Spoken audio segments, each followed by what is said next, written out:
Okay, Mr. Mayor, we are live and ready when you are. All right, sounds good. We'll go ahead and call the meeting to order. This is a work session, Monday, April 4th at 3:32 p.m. And the discussion topics for today, we have a couple of them for tonight. Number one, review of the FY21 budget, final draft audit findings, and then item number two, City of Soldova's financial standing regarding the general fund. And there were a number of items, just for note, that were originally scheduled to talk about tonight that are getting postponed until the April 11th meeting. So we'll go ahead and, Rachel, I'll go ahead and turn it over to you. Thank you, Mayor. I'm just going to go ahead and share my screen.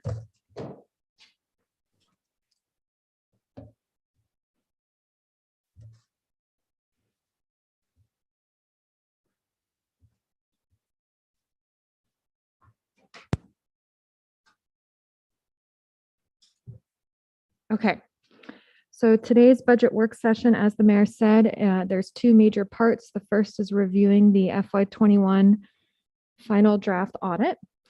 And then the second part will be looking at the general fund's financial standing for the city. And these two topics will kind of bleed into one another.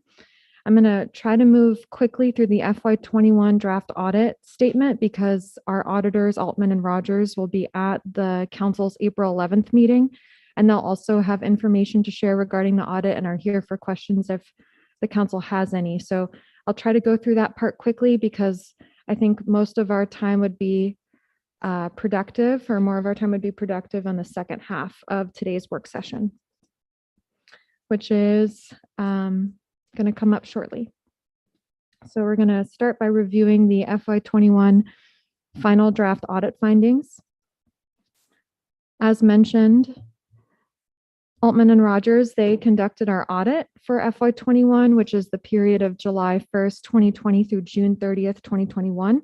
And they produced the financial statement to tell the city how we did. So the budget is our forecasting document and the audit is a double check to see how did our forecasts align with reality. And as mentioned just a second ago, they'll be here at the April 11th meeting to answer questions. And then that'll be the time when council adopts the FY21 audit findings. So just to quickly go through some of the areas that were in the audit. The FY21 audit showed that there were material misstatements that were detected by the auditors, and yet staff corrected them. So they weren't substantial findings where the auditors didn't feel like they could be corrected by staff. They were ones that we could work on with the accountant that we hired additionally with Altman and Rogers, Carmen Jackson, CPA. So they helped the city staff address a number of these misstatements, and they've all been corrected. So that's just to show that that was something that was called out in the audit. And I think as staff become more familiar with QuickBooks and accounting software and learn more about municipal finance and government, we'll see less and less of these misstatements occurring. Another shout out in the audit that's important to highlight are our capital assets. So our capital assets were originally valued at a little over 22 million, and they've depreciated by half. This implies some or significant portion of the city's assets will need maintenance or replacement, given they may be over 50% used or aged. So for example, when you buy a house, let's say you put a brand new roof on the house, usually that roof, you may have the contractor say it has a 30-year lifespan. And so typically for municipal government, when you buy assets or infrastructure, you'll set up an amortization schedule. You'll say, we just bought this brand new piece of equipment. We assume it's going to last us 30 years. And you put $1,000 or a few $1,000s away every year to ensure that when you need to replace it, you have the finances for that. So this is just to show that these are the areas at the city where depreciation occurred in FY21. You can see, of course, the biggest ones were Public Works as well as the boat harbor. Something that the council worked on recently was providing more clarity to Jackaloff Bay Dock funds. So when the city received the dock in 2008, it also came with deferred revenue funds from the state. And our audit statements have been calling those Harbor Improvements Capital Project Fund. So we've updated the definition in the audit to ensure that from here on out, it's very clear that that fund, whenever you see Harbor Improvements Capital Project Fund, that's related to the deferred revenue received from the state of Alaska for the Jackaloff Harbor. A big thing that happened in the FY21 audit was the Seldovia Permanent Fund was separated out of the general fund, which is based on the Seldovia Municipal Code, as well as recent actions taken by the council concerning the permanent fund, where we want to invest it more aggressively to generate more interest to support the city. So now in our FY21 audit statement, from here on out, the permanent fund will be its own separate fund, which is a significant change, and we're going to talk more about that later on in the work session. The auditors called out that in the below non-major special revenue funds, I believe a non-major special revenue fund is any fund that's under $200,000. The auditors demonstrated that the city overspent what original council appropriation or permission was by the following dollar amounts. So for senior meals, it was a little over $4,000. For the sewer, it was a little over $11,000. Same thing for the municipal dock. And then Lollipop Park was almost $4,000. Additionally, overspending occurred. Let's see. In the general fund under council, administration, and public works, administration looks quite high because the city in FY21 had unfunded COVID, and we didn't have budget for that. We just called it unfunded COVID because we ran out of the grant funds for that. And so when you have unfunded funds, that money goes into the general fund. Additionally, the Seldovia Cemetery budget was incorporated into administration by the auditors. So that's why it looks significantly higher than what original appropriation permissions were for. Same thing for boat haul out. There was overspending by $3,158. And I guess to address those exceedances, FY21, I don't know how it was initially developed because I came to the city in December of 2020. And so FY21 was developed prior to July 1, 2020. But for FY22, something that we did differently was we used 3-year audited actuals to develop the budget numbers. So I'm hoping that FY22 will see less exceedances because we're using actual audited figures for the budget. So I don't believe that occurred for FY21, but it has occurred for FY22. Additionally, called out in the audit, there are 2 funds within the city that are operating at a deficit. The Seldovia Small Boat Harbor Special Revenue Fund had a minus $81,289 deficit, and our general fund with a negative $374,052 deficit. So the deficit in the Seldovia Small Boat Harbor has decreased compared to last year. And this is because revenues did exceed expenditures. And then because the harbor was paying for Jackaloff Bay Dock fees, revenue from that Harbor Capital Improvement Program Fund got put into the Small Boat Harbor as a result. So we are offsetting the Jackaloff Bay Dock expenses, as well as making sure that our revenues exceed expenditures.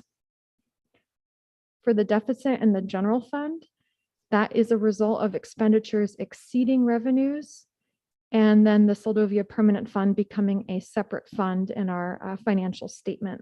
And so today there was a memo that was sent out to the council and provided in a laydown packet. And the second half of this presentation is going to go over that memo in case you haven't had a chance to read it yet, because it was a significant amount of information. So for FY21, AMLIP, which is the Alaska Municipal League Local Investment Pool, it holds the city's Seldovia Permanent Fund and the Major Maintenance and Repair Fund. As of June 30th, 2021, the Seldovia Permanent Fund's balance or principal was $540,144. It decreased by $30,000 when you look at FY22 because of the harbor kiosk project. So council withdrew $30,000 from the permanent fund to pay for that project. And that permanent fund still has to be reimbursed for that expense. The remaining balance in AMLIP is $224,792, and that is the major maintenance and repair fund. That money is currently held in the general fund and is offsetting the deficit of the general fund. So we're going to talk about that too later on in today's meeting. The audit statement has a lot of information concerning PERS, which is the state's retirement system. At the city of Soldovia, only the city clerk and finance officer are vested in PERS, and the city is required to contribute 22% of each of these positions' salaries into their retirement account. There's a 5% match that the city pays into PERS, and then the employee contributes 8% of their salary, and then the city pays another 17%, which covers the city's overall liability for PERS. And that was something that was decided many years ago by the state of Alaska, that all municipalities participating in PERS have to pay 22% of those employees' wages.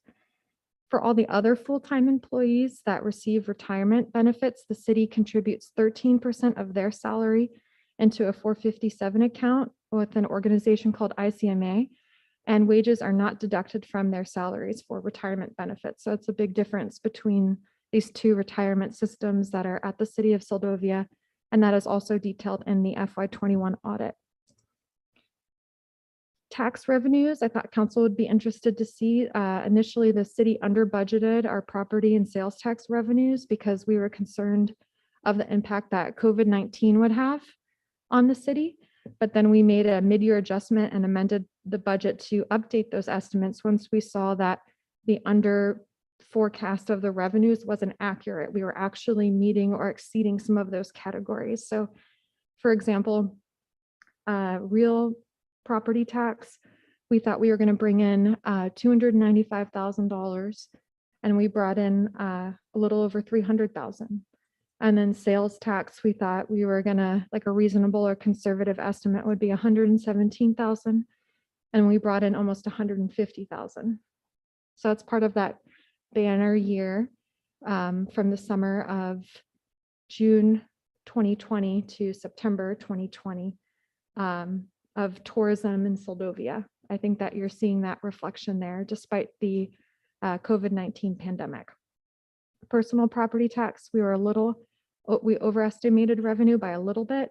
We thought it was going to be 20,000 and it turned out to be just a little under 19,000. So to get a visual on how we're doing with our FY21 audit, let's look at pages 86 through 91 in your packet. I'm going to pull them up here on the screen in just a second.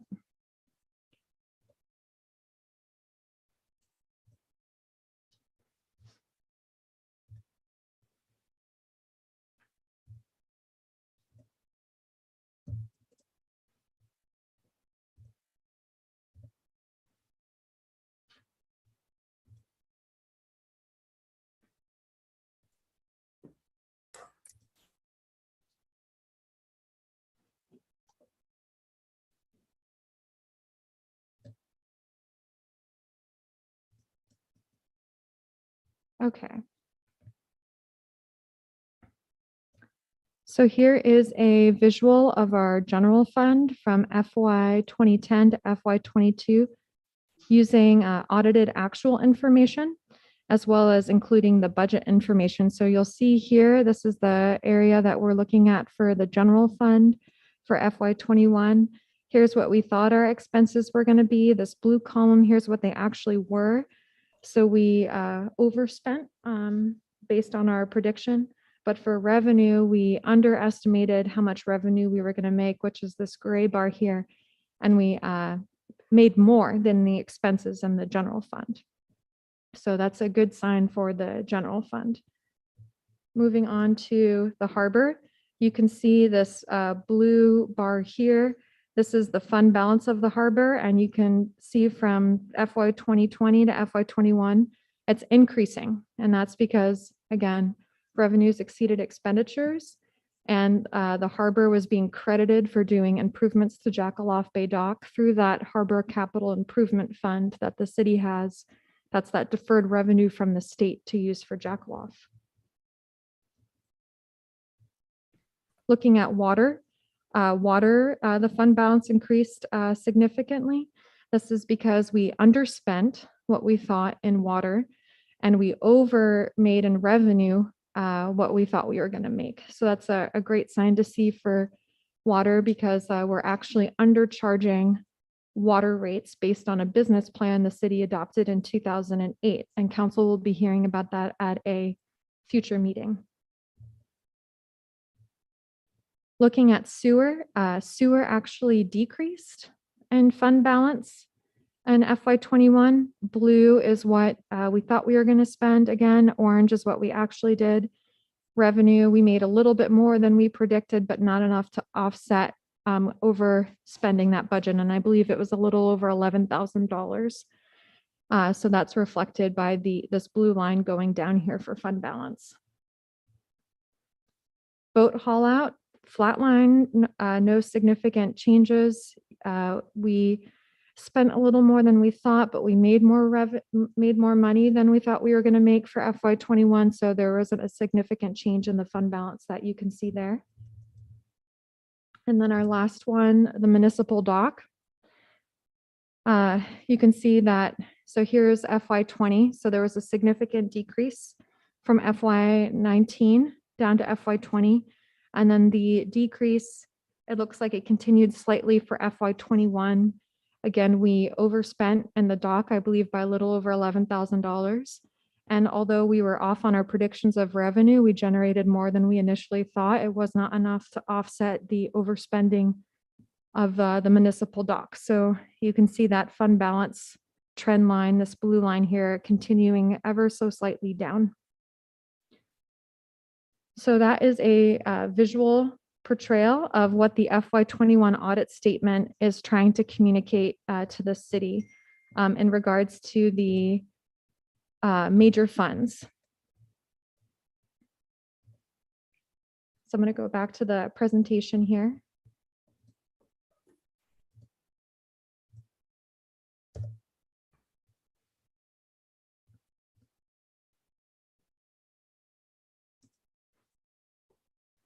So there was also great progress being made on reducing findings. I know when I joined the city, this was something that was on that trajectory document that the council had, where we wanted to resolve these reoccurring issues or new issues that the auditors found whenever they did our books. So like, for example, one of the findings from a past year, and I believe even this year, was lack of control over credit card purchases.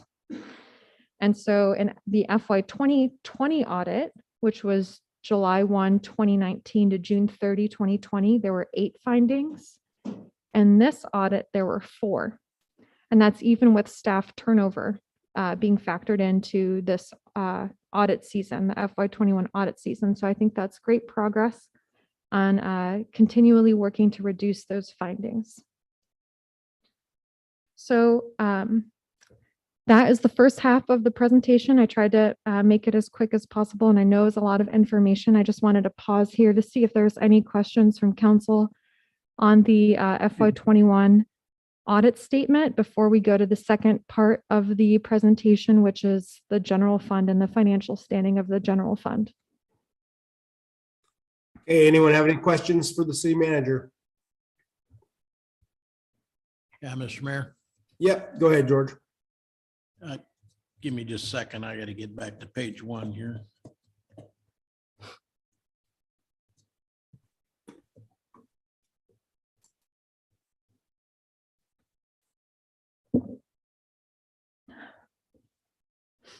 Okay.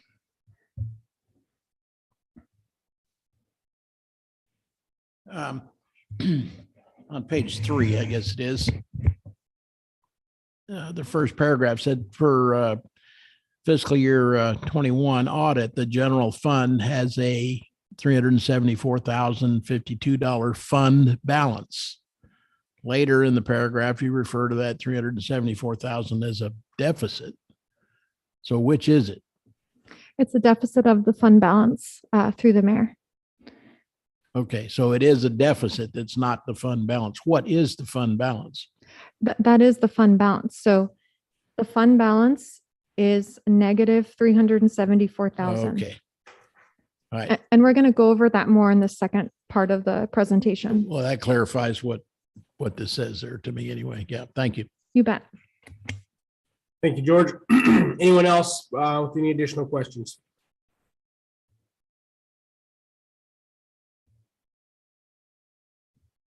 Okay, Rachel, you can take it away on the second half here. Okay. Thank you, Mayor. So as noted on this slide, this section of the work session is going to go over a memo that was provided in your laydown packet today. So again, if you haven't had a chance to go through that more in depth, we'll do that just now, but it does kind of uses the information that's in this work session packet and goes a little bit more in depth. So the City of Soldovia's financial standing regarding the general fund.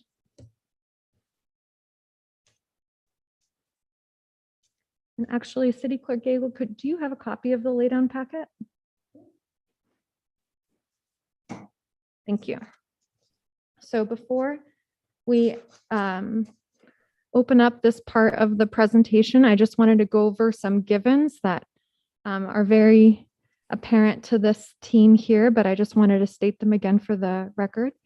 So it's a given that the City of Soldovia provides a variety of essential services to Soldovia, that Soldovia City Council and staff are dedicated stewards that are committed to providing the community with these essential services, that the Soldovia City Council and staff are entrusted to manage the public's resources as fiduciaries, and that Soldovia is the little city that can. So the city has maintained year-round service and accomplished great victories for the community with the limited resources that it has. So I just want you to keep these givens in mind because we're about to talk about some difficult information. And so despite it being challenging, there's always a way to move forward and there's multiple options. So please don't forget the positive aspects of what we're all coming together here to do.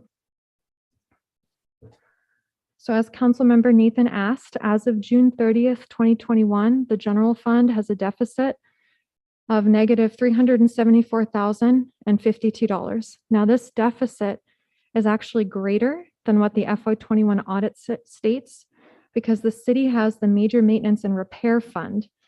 And that fund has been commingled in the general fund, just like the Soldovia permanent fund had been done.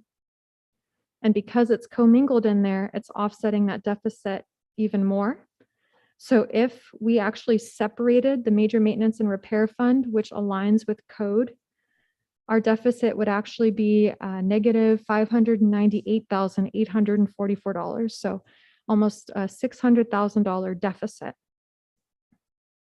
So the question is, how did we get here?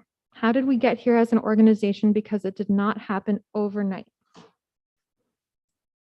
So in the memo that was provided in today's laydown packet, it showed you this chart. Now this chart is the general fund. You see the fiscal year, the operating budget, actual expenses, the operating budget, actual revenue, and the difference between the two. So you can see that in FY 2012 through FY 2017, the city was operating at a deficit. I don't know, I'm assuming, yeah, all said and done, if you add up the differences between FY 2010 and FY 2021, the general fund is at an almost negative $1 million deficit, $808,976, if you were to add all those figures together. But the trying years for the city where we were overspending on a repeated basis was FY 2012 to FY 2017. Fund balance, if the council remembers, so we've had multiple discussions on fund balance. Fund balance is kind of like the balance of that account from the day that it was started to now. So you just take revenues minus expenditures every year. That's what fund balance is. And because we're a municipal organization, we've been a second-class city in 1945 and a first-class city in 1962. Since 1945 up until 2021, we've had fund balance for the general fund.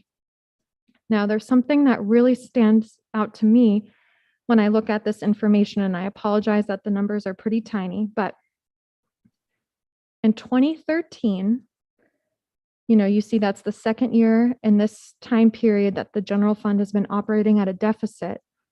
The fund balance is $79,128. But then you look at the next year, FY 2014, and the fund balance is $250,000 basically. So that sparked a question of how did that happen? Especially because 2014 expenditures exceeded revenues by over 100,000, you would expect that instead of having a positive fund balance of $724,000, it should have a negative fund balance somewhere between $20,000 and $30,000. So what happened there where that red star is to give us that positive fund balance? And the answer is the Soldovia Permanent Fund. So before I explain that, I just wanted to give the council a little bit of information on the permanent fund. So in our code, it says that the permanent fund was established as a separate fund within the finances of the city, known as the Soldovia Permanent Fund, and its purpose is for the establishment to preserve and trust assets of the city for the benefit of present and future generations of Soldovia residents. Soldovia Municipal Code also states that the permanent fund principal can only be used for land acquisition, so the city buying land, and the interest from that investment can only be used for matching grants and capital outlays. So that's the Soldovia Permanent Fund. In 2013, up until 2013, the Soldovia Permanent Fund was separate. It was separate in our financial statements. So you see that red star on this slide that's showing you here's the permanent fund. If you look at the first column of the financial statement, it shows you the general fund. And that's FY13. FY14, however, there's this note that was made in that audit. It states the permanent special revenue fund, which had a beginning fund balance of $753,416, was combined into the general fund and the 2014 presentation. So by doing that, we increased the general fund balance from about 80,000 to 832,000. Now, what did this do when the city incorporated the permanent fund into the general fund? It essentially masked the deficit. It took earmarked revenue. It took the earmarked permanent fund, which is dedicated for certain uses, and it put it in the general fund, which could be used for a variety of uses.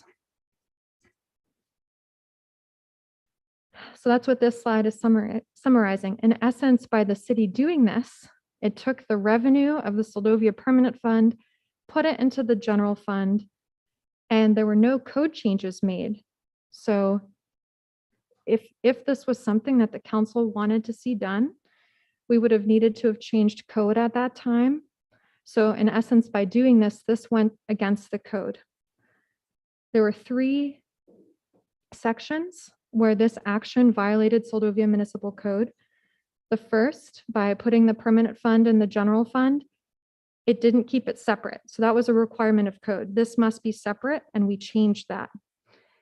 It also changed what the principal and interest of the fund was used for. So our code said principal for land, interest for grant matching and capital outlays. We were now, in essence, using the entire Soldovia Permanent Fund to cover the deficit of providing services like law enforcement, administration, public works, road maintenance, building maintenance, you name it. So we wanted to understand, how did this happen? Why did the city come to the conclusion to do this? Because it goes against code. So staff looked through the minutes and records for an explanation or a formal council approval of the permanent fund being incorporated into the general fund. And so per the city clerk, It appears that the audits from FY 2012 to FY 2014 were not formally approved by the council. And there was no, as far as we could tell, public discussion captured in the minutes that reflected council's approval of this. And we couldn't find really any demonstration from city staff to the council about why this was happening or what was going on. So overall, the big takeaway of this is, had that change not occurred in 2014, and that change being putting the permanent fund in the general fund, we would have been able to more clearly see that the general fund was operating at a deficit. But because we commingled those funds, this deficit hid itself until this FY21 audit, when I told the auditors I want the city to follow the code and keep it separate, keep the fund separate, especially because council had also made the decision we want to more aggressively invest the Soldovia Permanent Fund to generate more interest to support city operations for current and future generations of Soldovians. Hey, Rachel, real quick, can Jennifer's got her hand up. Can she ask a quick question here? Absolutely. Yeah, I understand where, I mean, you're trying to show us where this deficit came from. Can you, I don't have that slide on it, but further down on that, there's something else that there's like $1 million swing in the budget or in the fund balance. What is that all about? Why are we not looking at that? Are you talking about FY 2017? Yeah, down to negative 806 and then back out to a positive. What's happening there? Yes, so that was a very bizarre year for the city. The audit statement shows that the fund balance of the general fund was transferred out to all these other special revenue funds. I can't remember the dollar amounts, but I know that the senior meals special revenue fund, I think the city put something like $200,000 in that, but I'm going off of memory here. But that was a very bizarre year where we saw a bunch of fund transfers, fund balance transfers amongst different funds in the city. So then the following year, they put money back into the general fund, which is why it's not that negative 806,644.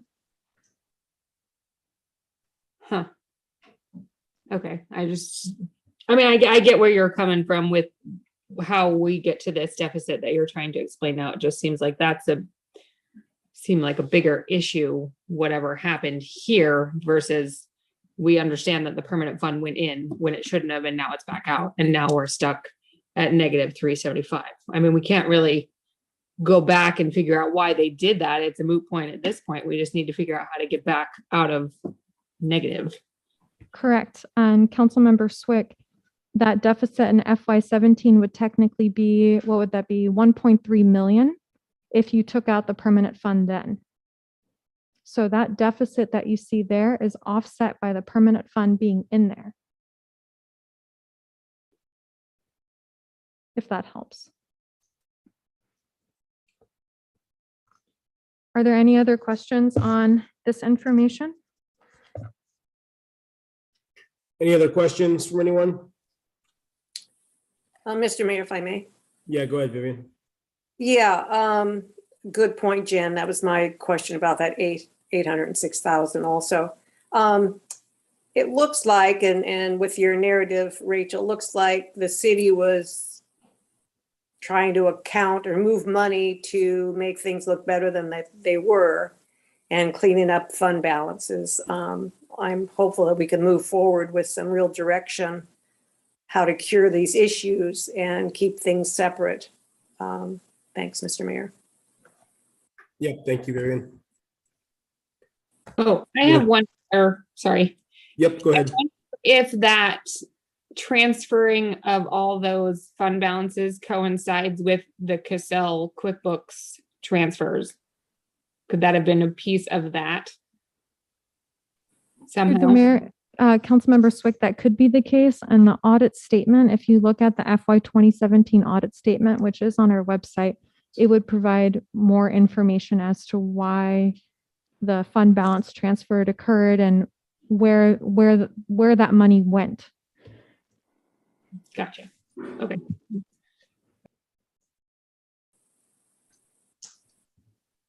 Yeah, I think one real quick trend when you look at that though, you can see that, I mean, we got that so the fund balance, the permanent fund was put in there. We went to 724. The next 2 years, there were substantial overruns in spending for -257 and a -244, which is, you know, $500,000 over. So, I mean, the fund balance had been effectively drained down over the next 2 years, 15 and 16, 500 grand.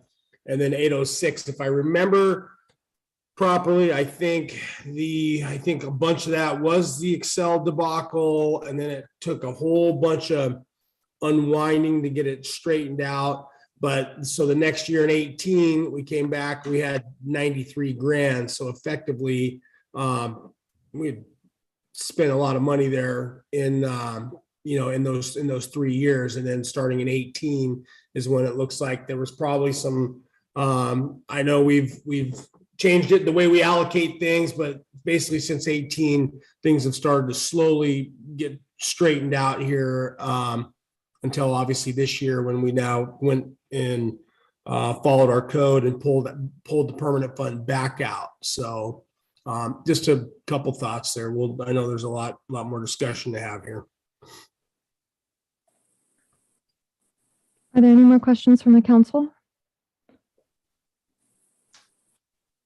Okay, if not, I'm going to continue and feel free to pause or ask questions. I'm happy to go back to any of the other slides when needed. So the big question on our minds now is, where do we go from here?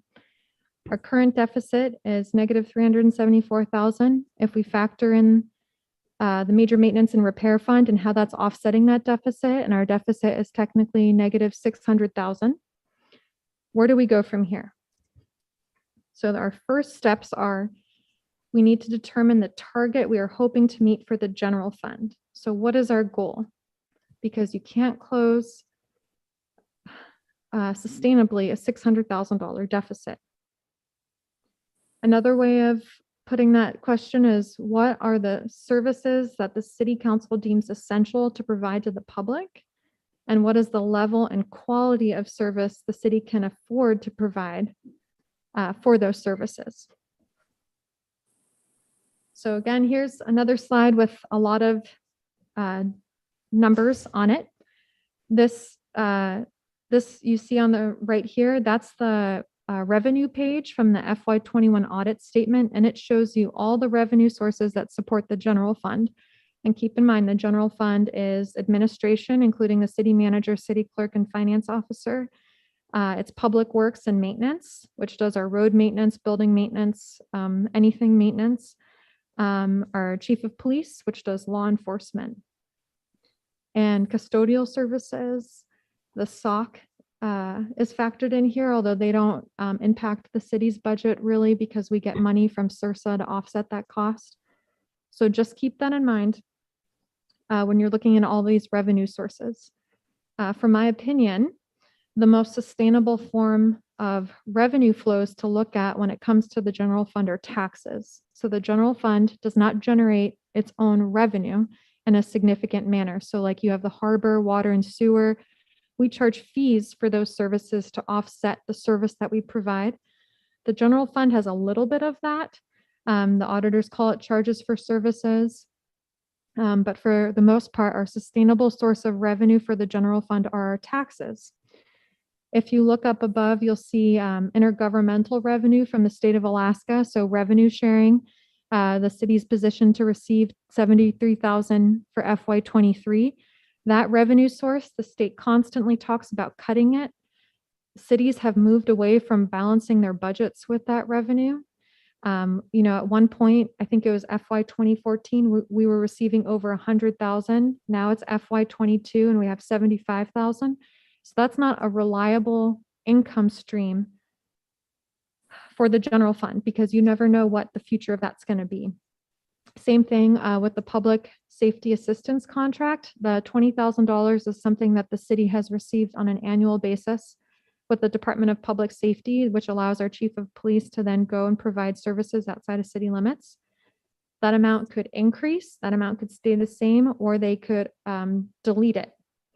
So again, hard to say that that's a reliable revenue source, but the most reliable revenue source for the general fund and a municipal organization are taxes. So page 92 of your packet shows the personnel data for FY23. For the general fund, our personnel expenses, which includes everything, the position, like their salary, healthcare, retirement, is approximately $455,000. So just to have our people provide services in the general fund, it's 64% of the overall revenue if you were to look at FY21 revenue. So for FY21, our total revenue source was $708,526. If we were to look at our anticipated personnel expenses for the next fiscal year, they're about $455,000. So that's 64%. So with the remaining amount of revenue you have in the general fund, that's what you have to maintain all your heavy equipment, all your buildings, all your roads, purchase materials that are needed.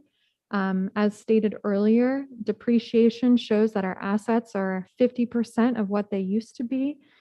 We have roofs we need to repair, buildings that we need to repair. So is it a reasonable amount if you were to assume the city has another year of $708,000 or $710,000 when your personnel expenses are $455,000, that you can keep taking care of the city and all of its infrastructure while maintaining that level of service with people? For comparison, page 118 in your packet shows what the previous administration presented the council for FY21 personnel data, and so that's for comparison if you want to see how FY21 looks compared to FY23 draft data.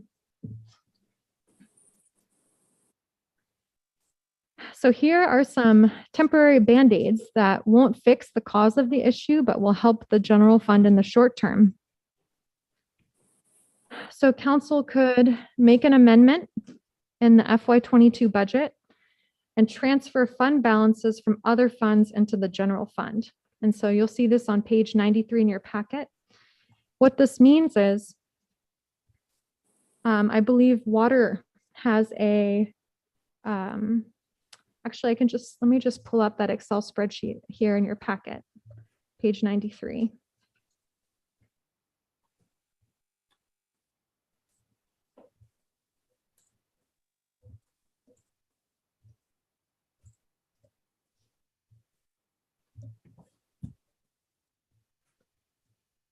So here's something that is a draft. It's just a suggestion for the council to consider. This is the general fund deficit up here, the negative $374,000. Council could take $134,221 from water and put it into the general fund. It could take almost $60,000 from sewer and put it into the general fund. It could take almost $150,000 from boat haul out and put it into the general fund. And those will knock down the general fund deficit to zero. But that has consequences. So basically, you're taking revenue that's used to pay for water infrastructure or dock infrastructure or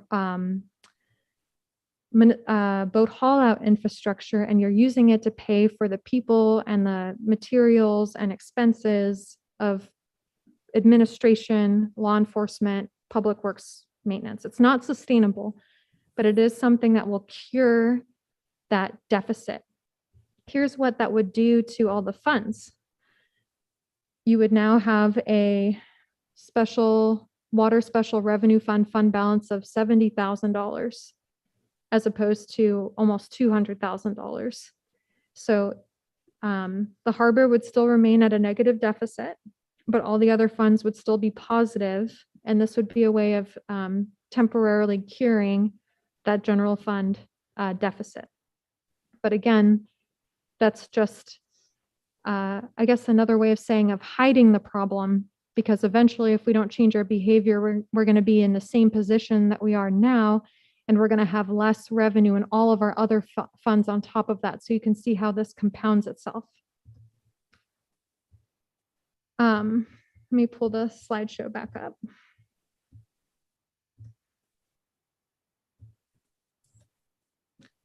Another temporary Band-Aid fix is you could take the fund balance of the major maintenance and repair fund and transfer it to the general fund. So that would make the official deficit the $374,052 instead of the negative $600,000. This is also difficult because that major maintenance and repair fund is what funds, like the harbor master was reminding me, when the boat ramp tarp cover blew off, we used that major maintenance and repair fund to replace that. It's something that other funds have put money into over the years so that when we have a capital expense that needs financial support, it's our savings account, so we can pull from that. So this wouldn't cure the negative $374,000 deficit, but it would take it from almost a negative $600,000, so that our deficit would only be minus $374,000. So Rachel, quick question now. Officially though, isn't the major maintenance repair fund already still commingled in with the general fund? Yes, and that will change in FY22 because that's when council set the balances and legislation. So the auditors told me they would not make that change this fiscal year. They would look at FY22's audit statement.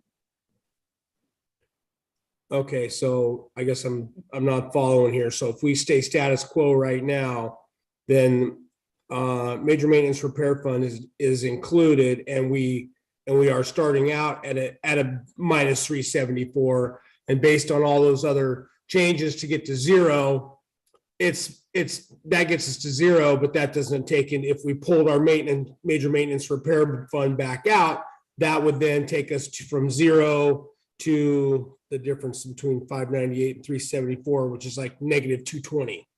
Correct. So the major Seldovia Municipal Code requires the major maintenance and repair fund to also be separate. It's been in the general fund, so that's why we're only at minus 374. So if council said the general fund is going to absorb the major maintenance and repair fund officially, and we're going to transfer that money from AMLIP into our Wells Fargo account, essentially starting the major maintenance repair fund out at zero, our deficit would officially only be the negative 374,052. Okay, yep, I got you. Another temporary Band-Aid we could do is allocate 100% of the community assistance program funds to the general fund.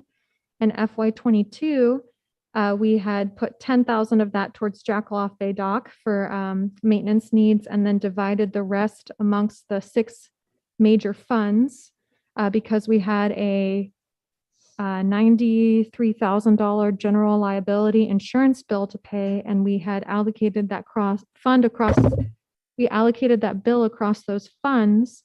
So we took the community assistance program money to help those funds with the insurance coverage. So now those funds will be taking on the burden of the general liability insurance without community assistance program funds, but that will at least help the general fund. We could also sell city property.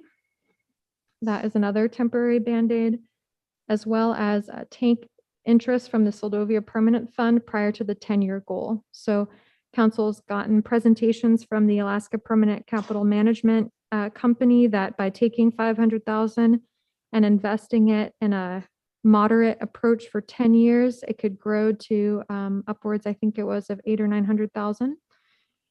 The city, instead of waiting, could take all interest from that fund prior to the 10-year goal. So that way we're not accumulating, but at least the fund is generating interest to help offset the general fund expenses. So these are temporary Band-Aids again, but they're just ideas for the council to consider. Now, these are long-term permanent changes that will fix the issue. This is the revenue side of the coin. We're going to talk about the reducing expenses side of the coin next, but this is the revenue side. You could increase property taxes, increasing the mill rate. In your packet on page 131 is a booklet of all state of Alaska property tax and sales tax information, so you can see how Soldovia compares to other communities. I've been in conversation with the state assessor to see if the city increased the property tax.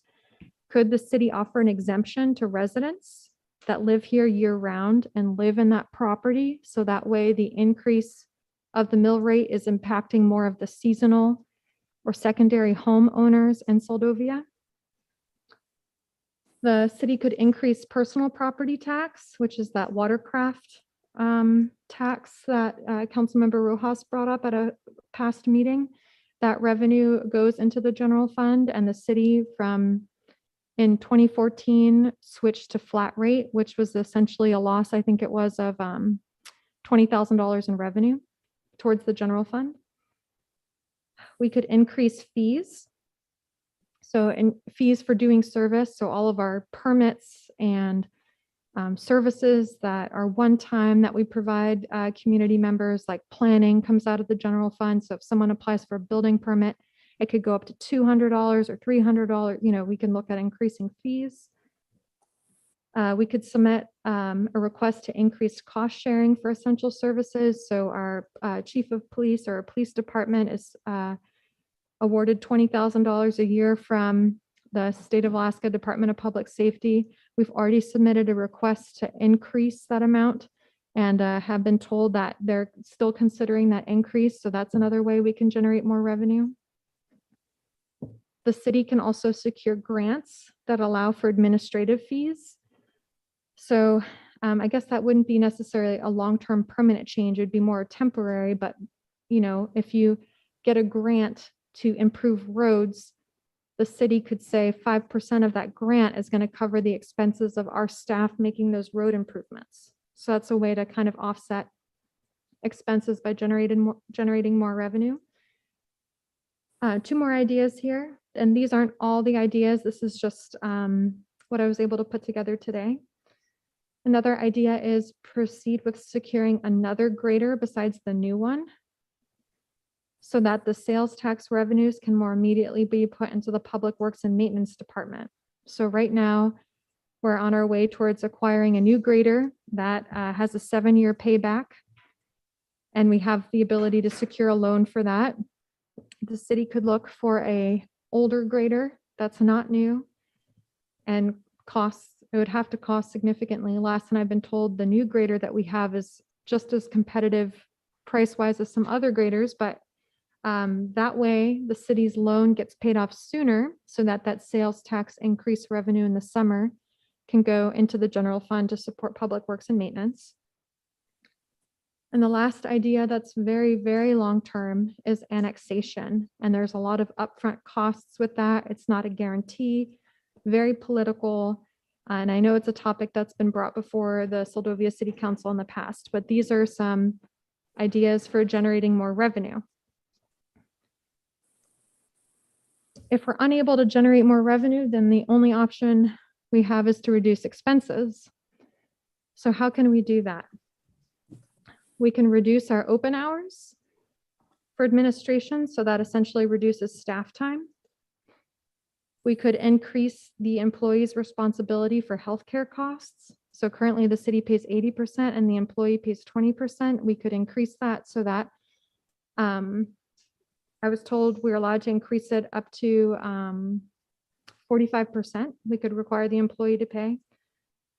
We could decrease retirement contributions for those employees that receive 13%. So we could decrease that to 8%, which would align with what the PERS employees receive. We could change the percentage allocations that we break out staff into, because, like, to give you an example, for the general fund, 45% of me goes to the general fund. So we could increase more of me to other funds, even though that may not reflect where my time actually goes.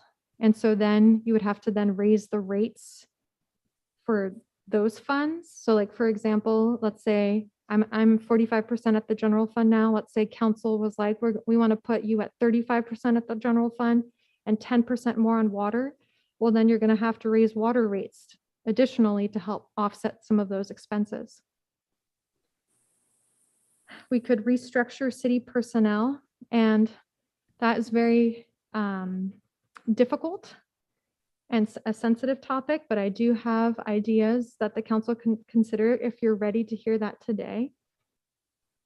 And then also consolidate city operations. We've talked about moving out of the city office into the multi-purpose building to try and reduce some internet, phone, utility expenses. So that's something we could do, as well as increase how efficient our buildings are. So any questions? Mr. Mayor? Oh, Yep, go ahead, Vivian, and then I think, I don't know if George was next or John or. okay, yeah, I don't really have a question, but I would like Rachel to elaborate on the couple of points you just made on the last slide. That's okay, that's all I was commenting on.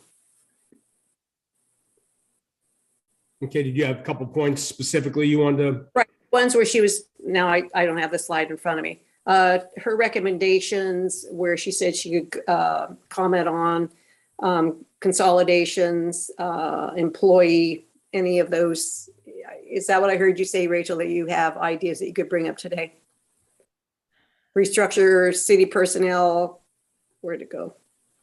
Yeah, if you wanted to bring up those, I'd be interested in hearing about them now, if that was part of the presentation. I do have that. I don't have dollar amounts associated with those changes. And again, it should not be the city's go-to, but these are some of the ideas I've been able to come up with. So, and I know it's very tiny font, so I'll just read through each slide. For how to restructure city personnel to help the general fund. So you could negotiate the contract with the city manager to eliminate a full-time city manager position, and then in turn increase the duties and responsibilities for positions that are currently at the city. So what this means is, back when the city did not have a city manager, you had 2 interim city managers. And it is a practice where you can allocate the responsibilities of a city manager position to other positions and increase their compensation for those added responsibilities. That has been something done in municipal organizations. You could negotiate the contract to eliminate the full-time city manager position and instead have a part-time city manager position that can be conducted remotely. So there's other communities in Alaska that have remote managers.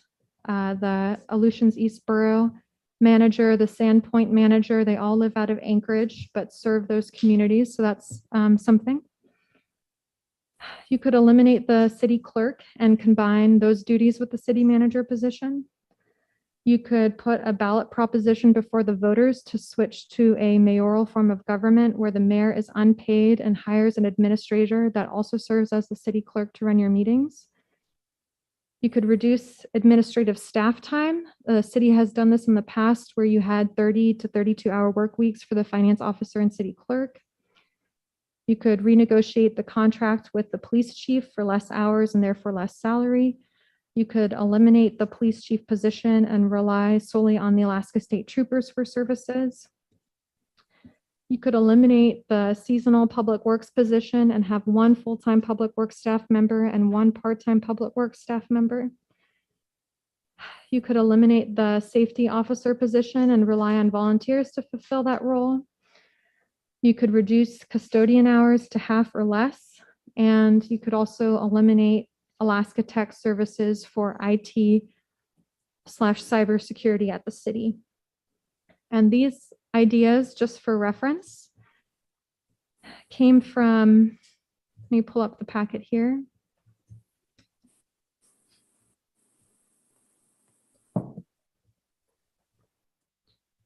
If you look at page 92 in your packet, you have all positions. They start from highest compensation down to lowest compensation.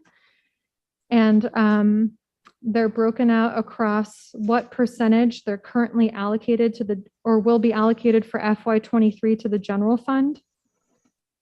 So for example, like I was saying, my position is 45% towards the general fund. So you can see the percentage and then the dollar amount. So you know, we're just talking about the general fund here. We're not talking about what other funds support positions at the city. So by looking at this document, you can get a sense of all of the costs that are incurred to the general fund based on position and service. And you have to remember, and I've shared this with the council before, human resources are the most important resource of a city. If you don't have people, then you can't provide services. So again, this is not something to be taken lightly. It's just because it's a possible solution to help us get out of the deficit. I hope that answers your question, Councilmember Rojas. Yes, thank you. Who's next? Mayor Campbell, Yep, go ahead, John. couple questions. Your presentation to the city manager, your presentation today, is it available for us? Yes, through the mayor, I'm going to send it to the city clerk and it'll be posted online. And we can Okay. also send it out through email too. Okay, great. Thanks. You bet. Then I do have one question about this spreadsheet we were just discussing, and there's a Public Works Operator position 2. That position is unfilled, correct? No, the Public Works Operator 2 position that is filled. Their primary responsibility aside from Public Works is operating the water treatment plant. So that's Jordan's position. Correct. Okay. Okay. And then we have an Operator 1 position down farther in. I thought Jordan was an Operator 1. He was promoted to Operator 2. And then Operator 1, the one that you see that's part-time year-round, that's at 29.5 hours a year. Okay.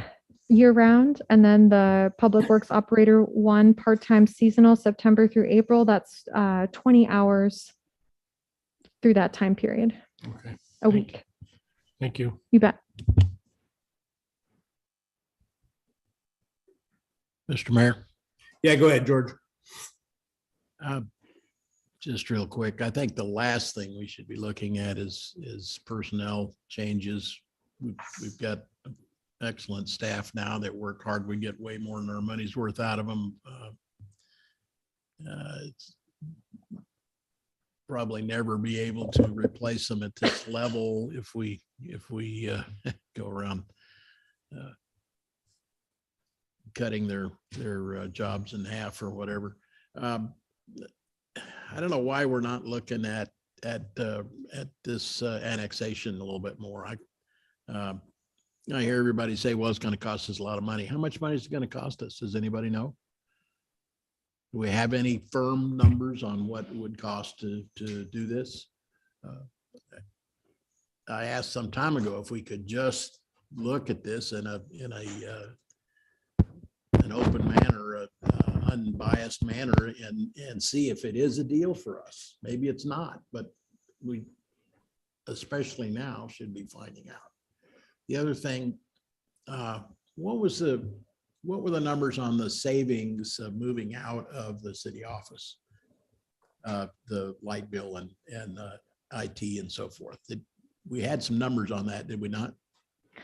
Through the mayor, we did have numbers on that, Councilmember Nathan, but I think that the utilities may have been off because the warehouse does consume energy, a part of that bill. So I don't think the savings would be as substantial as, like, I think it was about $30,000. I don't think it would be about a $30,000 savings, but let's just say it would be a $20,000 savings. If we assume, you know, that warehouse consumes 10 grand a year in electricity. 10,000 a year. Yeah, that's just a very rough, a wag, if you will. And the phone, Right. So that would be about I would assume a $20,000 savings let's just say, going off the top of my head here, to bring administrative staff to this building?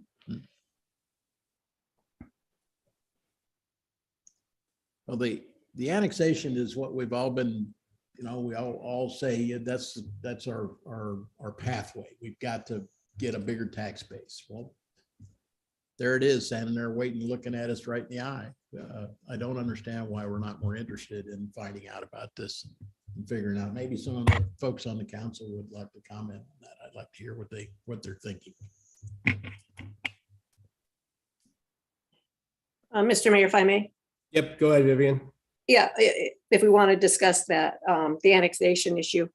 I think it's some homework that we need to look at and see what would the cost be to the city and what would be the return to annex. We've got, as I've told other people, we've got lots in town that we don't have water and sewer to, that we should be also concerned about for selling.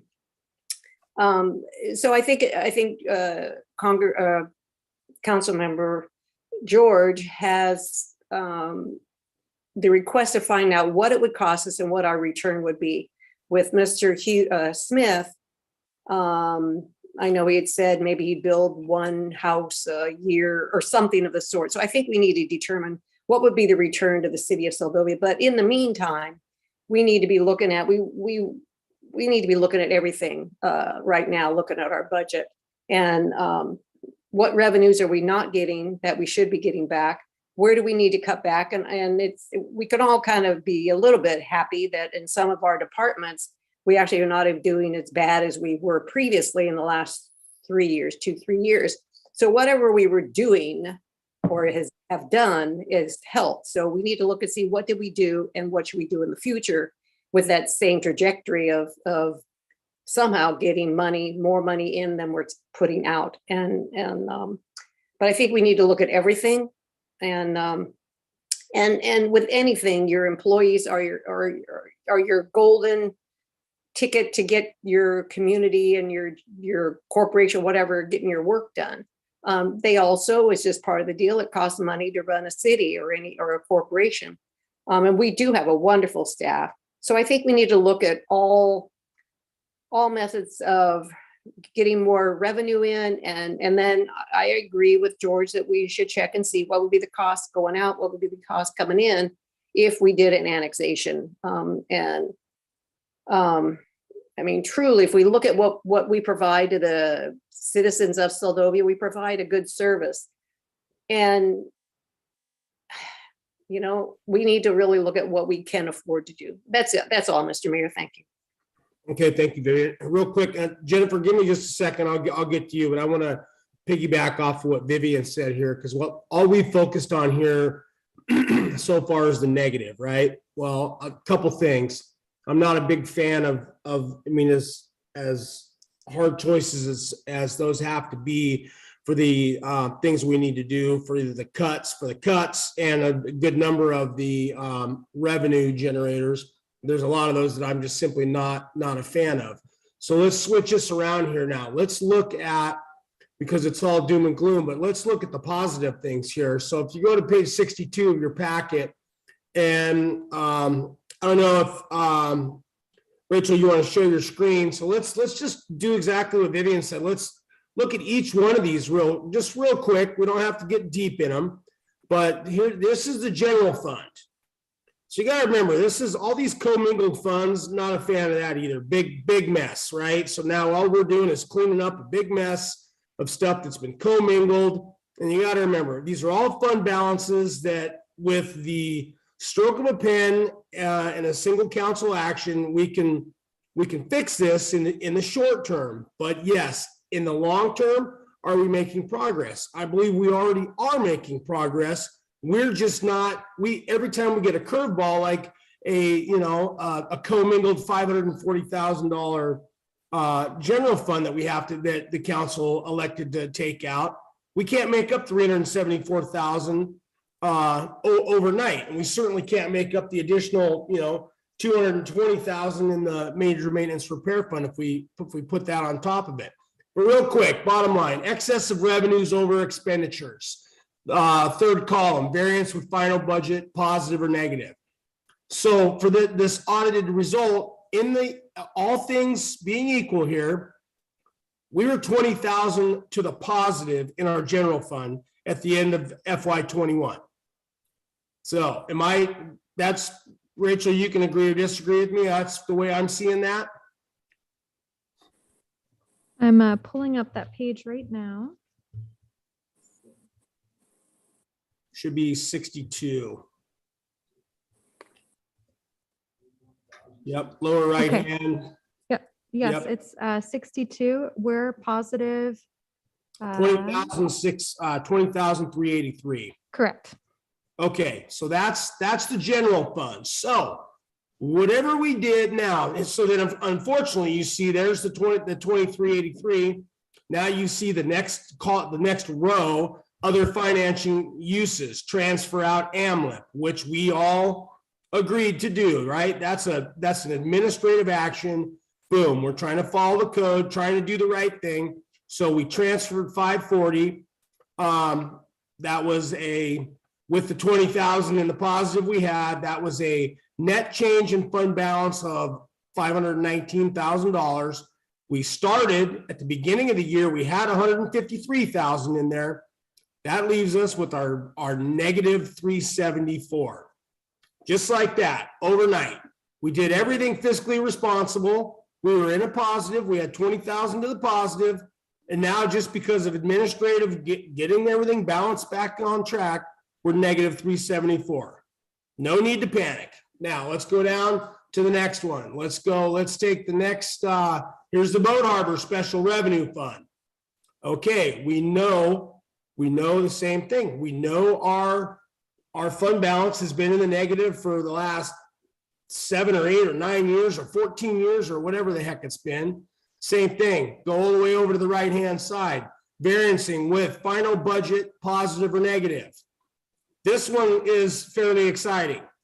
So we were projected, well, we were budgeted for a negative 10,000.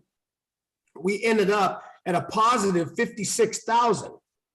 That's huge. That's huge. So we took our fund balance, beginning of the year, we had we were negative 127. We just reduced that by over 50 grand. Just like that. That was fantastic. So that, again, obviously whatever we're doing year to year on a cash basis, last year was a good year.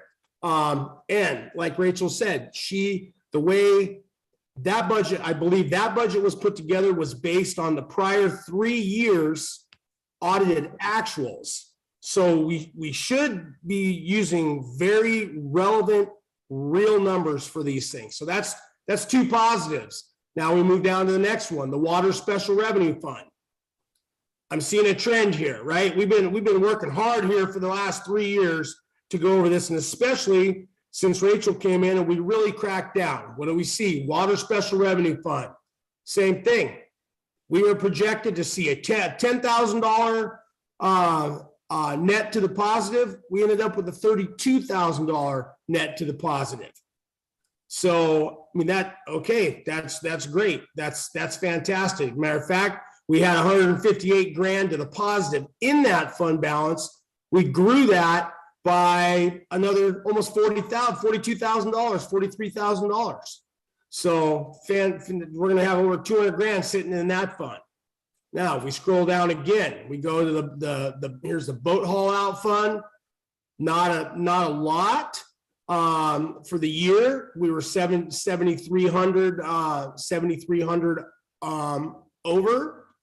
So that's a good thing. We're going to grow that fund by a little bit. It's got 175 sitting in there. We scroll down. Okay, then we get into that's the CARES Act, which that's money in, money out. Okay, so I think that's most of the rest of our special revenue funds. So we can't lose sight that we are making very positive progress here. It's just, we got a few hiccups along the way. And I don't think we need to hit the panic button. We just need to be very thoughtful about the transactions that we make. So if we do, like the manager said, if we do choose to make some budget transfers for some fund balance transfers, That's a short-term fix, and it's not going to solve our problem, but all these funds are projected to make money. It's just not enough to solve it overnight. So that's all. I'll stop there and let other people chime in, but yeah, it's not. And Rachel, I know it's your job. You painted us a painfully realistic picture, and I super appreciate that. But again, we've been operating like this for many, many, many years. And it just stinks that, yeah, every time we try to do the right thing, there's a consequence of that. So we're paying for that. Jennifer, you got your hand up. Yeah. No, build off of a lot of that, actually.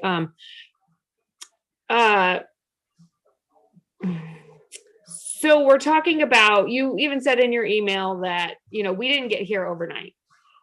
Is there a reason we need to try and fix this overnight? I know this, put a Band-Aid on it and move these fund balances over to make us look better on paper. I know there was some reference to, us trying to qualify for grants, and they can look at our books and see that we're at a deficit, but can they, at this point, the grants we're applying for, they're going to be looking at this document anyway. They're already going to see that. Is it going to look better to try and make those transfers, to try and, I don't want to say cover it up, but essentially that's what we're trying to do, instead of saying, yeah, we're making the changes, we're slowly digging out of this hole. It's going to take us forever, but we're trying, so I don't know if, is there a reason, do we need to be not in the red right now? Through the mayor, council member Swig, I think it depends on which grant. So for example, I don't believe, from what I've seen so far, the RAISE grant for our port and harbor infrastructure requires an audit statement. Usually grants require audit statements after the fact, but the community development block grant that we applied for the multipurpose building did require the latest audit so that it could be reviewed by the committee. So I think it depends on the grant that you're pursuing. And I guess the danger of fund balance transfers is with staff and council changes over the years, if this isn't something that's vigilantly looked at, it can just be, oh, we transferred fund balance, to use your language, we covered up this issue, and then you don't change your behavior. That means that the next generation of Soldovians, when this really starts to dig itself in a hole again, possibly, they have less resources to work with than what this generation did. So I guess it's maybe there isn't a rush, depending on the grant, to do the fund balance transfers if it helps maintain the institutional memory, to figure out how to be most sustainable for current and future generations. So because, and something I think about, because this happened in 2014, it had that permanent fund transfer not been put into play, we would have seen right then that we need to make some adjustments or figure out other solutions for generating more revenue or reducing more expenses. But because that happened, now this generation, 8 or 9 years later, has to face the consequences of that. So that's a long-winded way of responding. I think it depends on which grant. And it's also important to maintain the vigilance of that institutional memory so that the next generation of staff and council members and community members they're not in an even worse situation than we are in now, if that makes sense. Yeah. Okay. Thanks. And then as far as transferring the major maintenance and taking that out of AMLIP and putting that into our Wells Fargo, I think that is not a great idea for us to do. Just throwing that out there. And I know that the annexing is a whole thing, but if we're talking, what's it going to cost us? That's a whole thing to get into. I'll just tell you, for my personal property, we just did a replat that cost us $12,000, and we put in new water sewer that cost us $10,000. And that's just for one piece of property. That's just my home. I mean, I don't know how that would extrapolate to this whole subdivision out here, but it's gonna cost money that I don't know what the return would be, especially if we're running it up to properties that don't have homes on them. And even when they do, who knows if they'll be moved into and functional and paying customers. I don't know. It's a lot. That's a whole thing, but that was just my 2 cents on costs for that. Yeah, and I have some other questions regarding that employee breakout of the general fund, but I'll let somebody else talk and maybe we'll get into that later. Thanks. Mr. Mayor, Yeah, go ahead, George. just one fast response here about the annexation. I believe Hugh said that he would build 2 houses a year is what his plan was. Probably we could, in the deal, write in the requirement for more than that. Secondly, the water system is basically there. The materials are all there. Hugh is going to put in the water system other than the connection between the end of his pipe and the end of ours. And the last thing was, just in round numbers, looking at the lot that Hugh built his house for Joy there, the difference between the taxes on the bare land and the taxes with a $90,000 house sitting on it is about 10 times, 8 times, I think. So there's a potential for some decent tax revenue. There's what, 42 parcels out there. It certainly ought to be worth looking at. Okay, thank you, George. Anyone else with any additional questions or comments for the manager?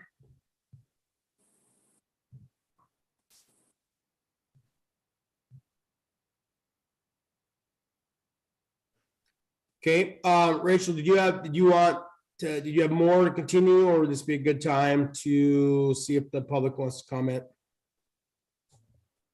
Thank you, Mayor. Yes, I do have one other thing to share, and that is the city clerk in partnership with the finance officer. I know they're working on looking at what kind of changes the city could make and how long it would take to get the general fund deficit no longer existing. Some of the scenarios, I think, take anywhere from 26 years to, city clerk's still working on it, but that is one way to help the council that staff came up with in making decisions. And I really am glad to hear the council say, that it is a last resort to look at reducing personnel, but the situation did merit the conversation. And I know that it can be a difficult topic. So, the council, I just have to present all of the information because you guys, in addition to staff, are the stewards and have the fiduciary responsibility for the city. And so I think as long as the council and the city could demonstrate that progress is being made on figuring out how to have sustainable operations so that you are saving for your buildings and you are saving for your roads and equipment while paying for staff, it puts confidence that we are being future thinking for the community.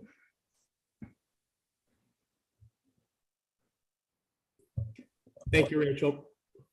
Yeah, and I think that, that says a lot right there too, because we didn't just get to where, we're operationally being in the black in a number of these accounts without making tough decisions over the last few years. And again, I've said this before, it's not, there's no great big windfalls here that's causing this. This is digging in deep at the micro level and figuring out if it's one part-time employee in one department that we have to forego for a year or two, or if we've got to figure out a way to cut heat, in one building or consolidate, or, figure out what it's going to take to become more efficient.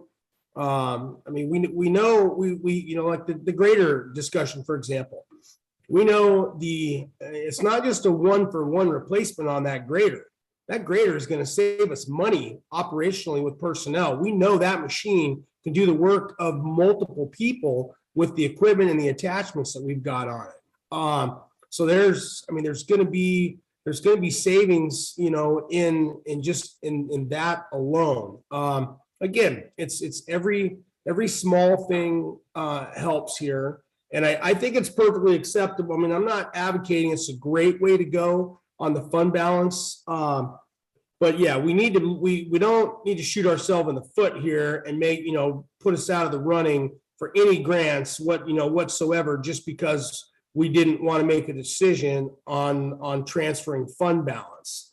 Yeah, it's taken a while for folks to understand how the audit works, and to understand it and read it. And, and I know this is tough because we're cleaning up, stuff that, actions that were taken years and years before. So, we're going to get there. We're going to solve this, obviously. And there will still be many tough choices for us to make here in terms of, increasing additional revenues. I mean, the harbor, even with it operating in the fund balance negative operationally year to year now, it's been in the black, but we know there's still much room for improvement there. We know our mortgage rates are still well under market. It's going to be a combination of a lot of small things that are going to add up here in the end. And then, like you guys, if you can continue to bring creative ideas and the council members come up with some creative ideas, there's no magic behind this, that's for certain. It's just going to be a bunch of hard work. So, all right, that's all I got. That's enough. Anybody else? Mr. Mayor, if I may. Yep, go ahead, Vivian. Yeah, I like the idea that we're ending this on an upward beat, because I think we really need to look at where we are in some of the departments and that we are moving forward. We just need to catch things like Lollipop Park, almost $4,000. I don't know why that went over $4,000, but it's things like that. And then the senior meals, little ticket items like that, $4,000 or $5,000 here and there. We need to be on top of why that happened, and then try not to repeat it. And if I could ask, the Alaska Tech contracted IT, $800 a month. That's something we've always had, and that is somebody outside of Seldovia that works with us for all of our IT. Is that correct? Through the mayor, yes. Okay. All right. And that person is a needed position. We need to do that for what we've got in front of us, IT. Yes, they definitely have been very helpful in what minimal services they have been able to provide from afar. I believe they're based out of Juneau, and they support other rural or remote communities as well with cybersecurity, because you could have short-term savings by eliminating a service like that, but then it could have consequences like a cybersecurity attack that could cost the city $20,000 or $40,000. There have been cities in Southeast that were held hostage with cyber attacks by not having that. So everything that's been proposed to council, they all have consequences moving forward with any of those actions. Right. Yes, thank you. And I agree with the fund balance transfers. I mean, we can look at it by moving funds to make it look better in the general fund. Could we take part of the money and make it look better, bring it down without having heavy consequences for the departments? I think those are all great conversations to have. And I applaud the city staff and Rachel, what you brought forward for us to look at. Thank you, Mr. Mayor. Thank you, Vivian. Anyone else before we go to public comment?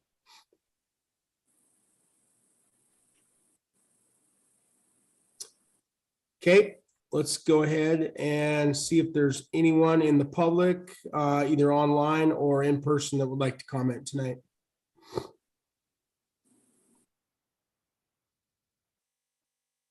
I'm not seeing any hands raised at this time, Mr. Mayor. Okay. All right, we'll go ahead and bring it back to council. So yeah, a lot of good information here brought forward, a lot of things to consider. Are you looking for any decisions tonight in terms of Rachel to work forward to give you some sort of guidance? I know we can't make an official action here, but are you looking for a nod on anything in terms of working on the budget development, or you want to see at the next meeting on the 11th, looking for some firmness at that meeting? I would say let's just sit with what was discussed today. And at the work session for the April 11th meeting, one of the items will be talking about things like the fee schedule, mill rate increase, community assistance program funds. And then that could be an opportunity for the council to be like, okay, we are interested in doing this for revenue, or we are interested in doing this for expenses, and just bring them at that meeting. Because code requires the city to pass a balanced budget. And depending on how everything shakes out, that might be quite difficult to do if we still have the same level of expenses and revenue unable to meet those expenses. Gotcha. Okay. Nope. That's fair enough. I mean, it's going to be like we've been doing. We're going to have to pound through every account, as we're going through, plus the fee schedule, and seeing what it's going to take to get each of those in a positive light. So, okay. With that being said, okay. So I see that we've got a regular meeting scheduled for Monday, the 11th. I know we've got there's a work session with the Kenai Peninsula Borough Mayor staff on Thursday, but is there also a work session that I'm not seeing here on the 11th? Yes, it was listed on an agenda that depending on council availability, there would be a work session April 11th at 4:30. Okay. All right, sounds good. I thought I'd seen it somewhere, but okay. All right, well, we talked about a number of these things tonight. Unless anyone else has any additional final comments, we solicited an input from the public, of which there was none tonight. Any final comments before we adjourn? Yeah, Mr. Mayor, Yep, go ahead, George. your presentation at the end was a question that I was going to ask. I should have asked first right out of the box, is what is, without breaking this budget down, or the financial statement down into accounts, what's the income, what's the outgo, and what's the outcome? What is the bottom number when you consider total revenue and total expenditures? Where do we land? For the general fund? Yes. That's a great question. I will get that info to you. Do you know if it's a positive or a negative? It depends on what year you look at. So I could pull that chart up again. And if you could just take a 5-year average of the last 5 audited fiscal years. So you could take a 5-year average, and it looks like it would be somewhere really close to about $700,000 for expenses. And if you were to look at a rough 5-year estimate of revenues, you could say probably between 575 and 650. So not too bad. Okay. And I think that rides right along with what the mayor was saying, that we have made good progress, and it's might get out of the hole a little quicker than we thought.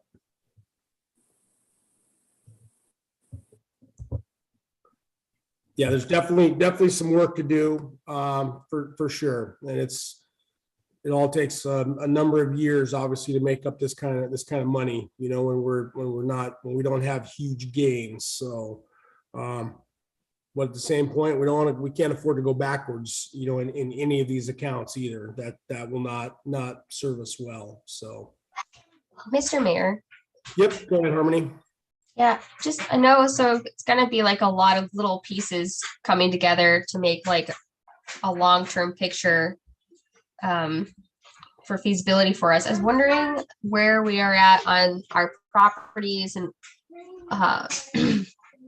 opening up properties for lease with incentives like, you know, regular water rates. If somebody wants to open up a wet kitchen, you know, like a shower and a wash house,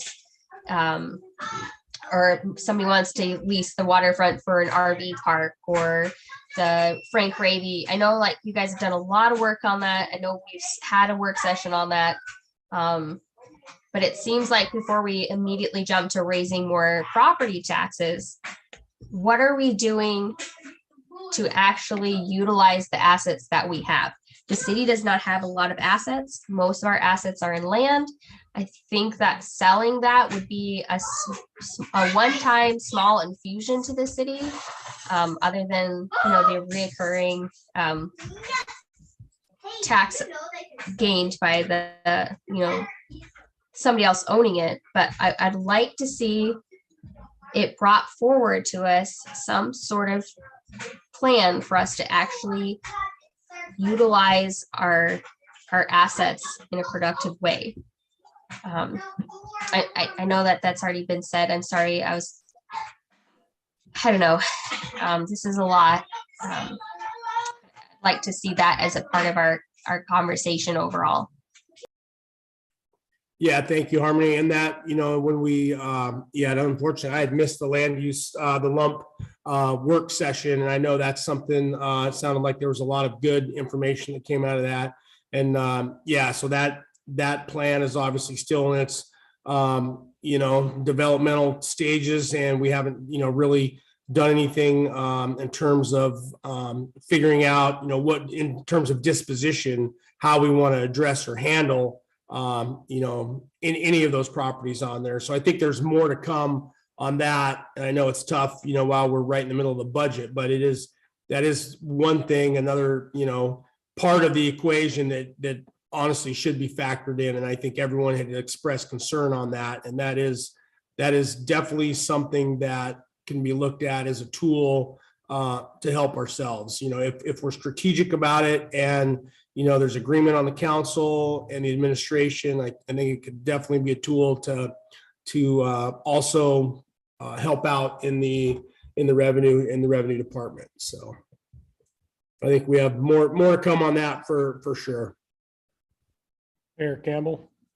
Yep, go ahead, John. A couple other things I'm thinking about as we were talking about the meters and the boatyard and the money that we weren't able to collect there and the outstanding debts as well. You know, I think if we continue to make headway on those items, it'll help us in the long run as well. There's numerous items like that. I think that could definitely change. It's a slow burn, but it all helps. Yeah, we're a town of such size and, you know, limitations that we need to run things efficiently. If we have a bunch of inefficiencies, we're not helping ourselves at all. That's exactly what I'm talking about. All right, any last ones before we adjourn?